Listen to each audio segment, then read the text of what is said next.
Well,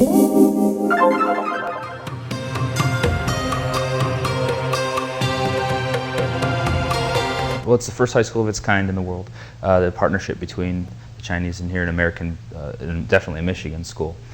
And Aaron Dobson is the first principal of this first-of-its-kind high school. It's an American school opening in China, an idea spearheaded by Oxford School Superintendent Dr. William Skilling. This school will provide opportunities for students in China to not only develop better English skills, but to learn in new ways that's not test-driven, standardized test-driven.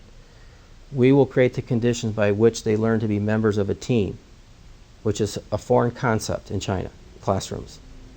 We will give them opportunities to create and invent, which is a foreign idea. It's a new type of education. It's preparing students for not our future, but their future. I know that's a line that you've heard, but it really is true. It's getting them ready for the global market they're going to go into. And it's a win-win for the Chinese students and the American students. The school will open with around 50 students in the American equivalent of the 10th grade. The 3-year program includes 1 year in China and either 1 or 2 years studying in Oxford.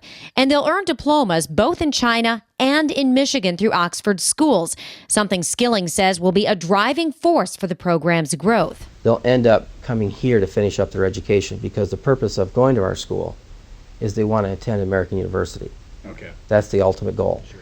I'm most excited about the connection it's going to create, the exposure it's going to give to our students here in Oxford, and the cultural exposure, the educational exposure, just on all levels. It's something that's really going to give them an awareness that they're going to need as they leave college and go into the workforce.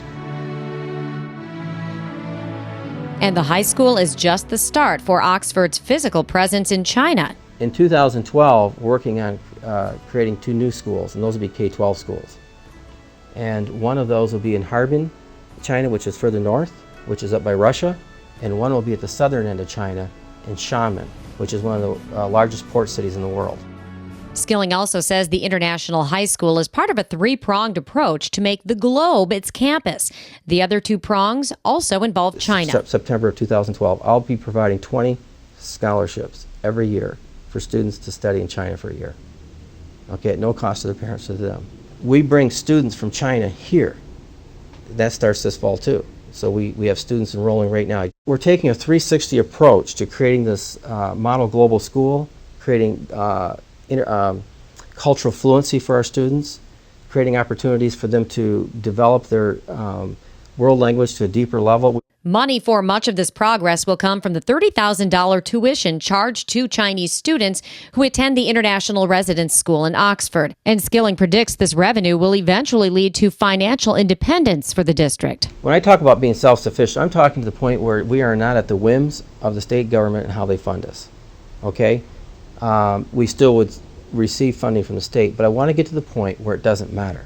As for the state, Skilling says even though he has the backing of the state's school superintendent, he did not need the state's permission. Put it this way, it's never been done before, Yeah, right. so there are no regulations. That's the beauty of being a pioneer and bending the blades of grass first, because there are no regulations. Mackinac Center Education Policy Director Mike Van Beek says this approach is unique because it's more common to compare American schools to those in other countries, not join up with them. Instead of pitting country against country, what this is doing is a more collaborative approach and leveraging the advantages that we have in each of our countries, and doing it for the good of students both here and there. In Michigan, Oxford schools may have paved the way for legislation that supports such endeavors. What Oxford is doing is blazing the trail, and I think these programs are beneficial to the Oxford School District.